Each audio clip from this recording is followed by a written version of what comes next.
আসসালামু আলাইকুম ভিউয়ার্স, সবাইকে ওয়েলকাম জানাচ্ছি আজকের পর্বে।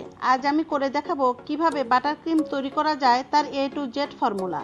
আর আমি বলবো কেক ডেকোরেশনে যারা আমার নতুন ফ্রেন্ডস তাদের তো এই ভিডিওটি খুবই হেল্পফুল হবে। তো আর কথা না বাড়িয়ে চলুন শিখে ফেলি কিভাবে বাটার ক্রিম তৈরি করা যায়। ভিডিওটি শুরু করার আগে প্লিজ আমার চ্যানেলটি সাবস্ক্রাইব করে নোটিফিকেশন অন করে দিন।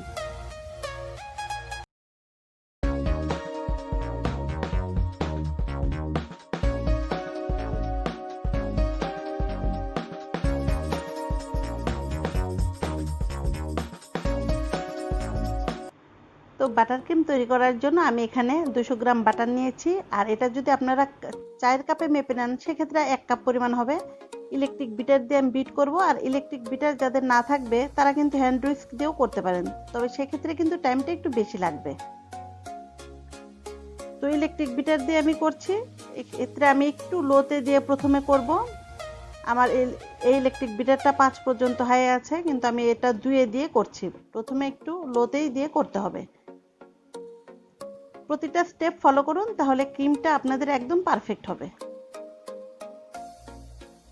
প্রথমে আমি একটু করে নিলাম, তারপর এখানে আমি হাফ কাপ পরিমাণ আইসিং সুগার নিয়েছি। এটা আমার কেনা আইসিং সুগার। আপনারা চাইলে কিন্তু ব্লেন্ডারে বা শিল্পাটায়ও গুঁড়ো করে নিতে পারেন, তবে সেক্ষেত্রে গুঁড়ো করে আবার একটু চেলে নেবেন। পাউডারটা যে হবে সেই পাউডারটা নেবেন, না হলে ক্রিমের ভিতরে যে একটা কিচকিচি ভাব সেটা থাকবে, আর সেরকমটা খেতে কিন্তু মোটেও ভালো লাগবে না।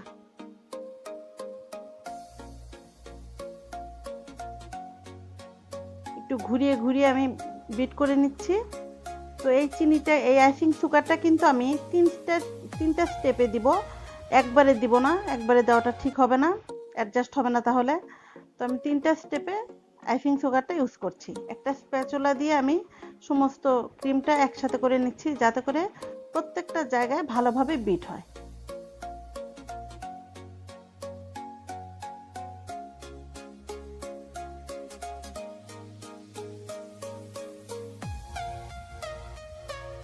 আবার একটু বিট করে নিচ্ছি। এভাবে থেমে থেমে খুব সুন্দরভাবে কাজটা করতে হবে।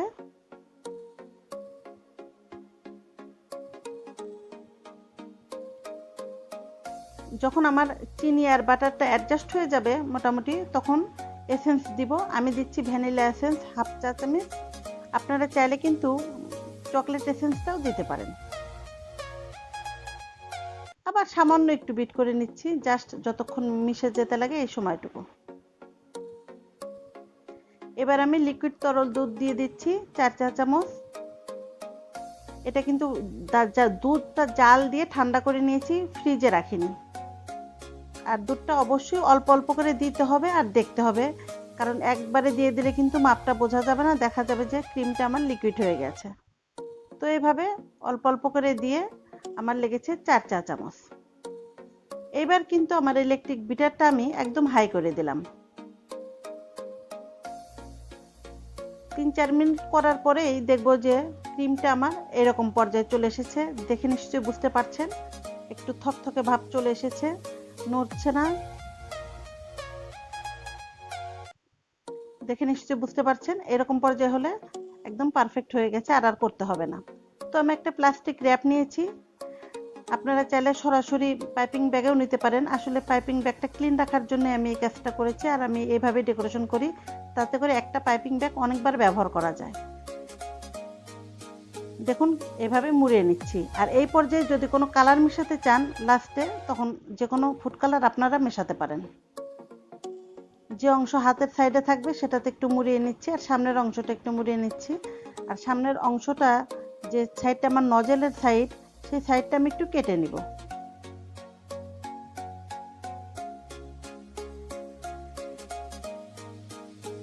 এবার একটা গ্লাসের ভিতরে নজেল সহ পাইপিং ব্যাগটা আমি বসাই দিলাম।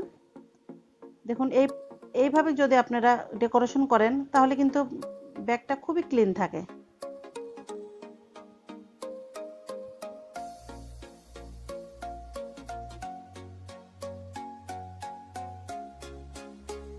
উপকরণগুলো একদম পারফেক্ট দেওয়ার চেষ্টা করবেন, মাপটা সঠিক থাকলে সবকিছুই সঠিক হবে। তো আমি একটু ডিজাইন করে দেখাচ্ছি, যদিও আপনাদের মতো অত সুন্দরভাবে হয়তো আমি পারবো না, তবু চেষ্টা করছি শুধু একটু দেখে দেওয়ার জন্য যে কতটা সুন্দর হয় এই ডিজাইনটা। এভাবে করলে দেখুন এটা কিন্তু এইভাবেই থাকবে, গলে যাবে না, অনেকক্ষণ পর্যন্ত শক্ত থাকবে। আর খেতে কিন্তু এই ক্রিমটা খুবই টেস্ট, আপনারা সবাই জানেন। বাটার ক্রিমের মতো টেস্টি ক্রিম আর কোনোটাতে হয় না, খুবই টেস্টি লাগে।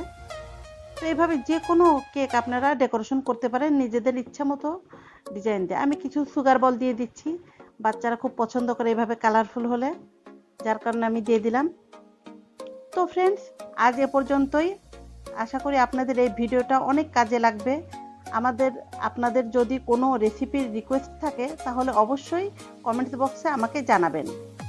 আমি চেষ্টা করব আপনাদের রিকোয়েস্ট রাখতে। সবাই সুস্থ, সুন্দর, নিরাপদে থাকবেন। আল্লাহ হাফেজ।